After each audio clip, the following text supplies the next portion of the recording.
குறளும் கதையும். குறள் அதிகாரம் 5. இல்வாழ்க்கை. குறள் எண் 42.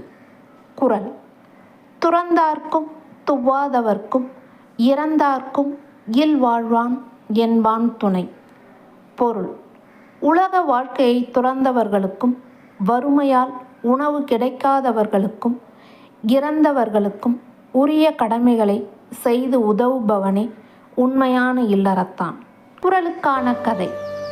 ஒரு சிறிய கிராமத்தில் அருள் என்ற நல்ல உள்ளம் கொண்ட விவசாயி வாழ்ந்து வந்தான். அவனுக்கு மனைவியும் 2 குழந்தைகளும் இருந்தனர். அருள் தினமும் வயலில் கடுமையாக உழைத்து கிடைக்கும் வருமானத்தில் குடும்பத்தை நடத்தி வந்தான்.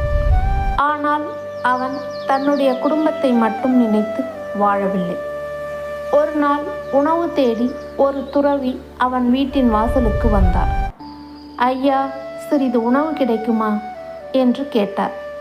அருள் உடனே, ஐயா, எங்களிடம் இருப்பது கொஞ்சம்தான், இருந்தாலும் உங்களுடன் பகிர்ந்து கொள்வதில் மகிழ்ச்சி என்று கூறி உணவு அளித்தான்.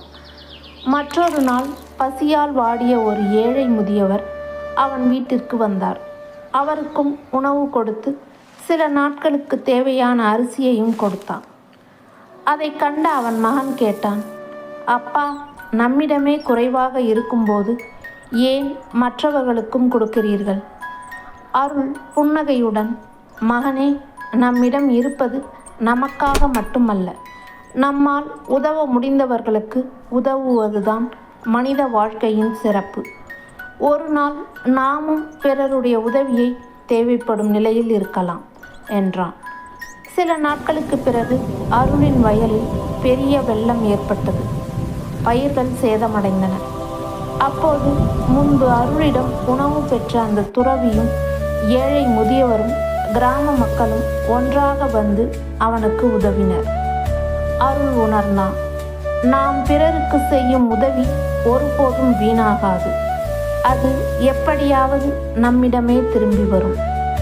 கதையின் கருத்து: தனக்காக மட்டும் வாழாமல் துறந்தவர்களுக்கும் பசியால் வாடுபவர்களுக்கும் தேவையுடையவர்களுக்கும் உதவி செய்வதே சிறந்த இல்லற வாழ்க்கை.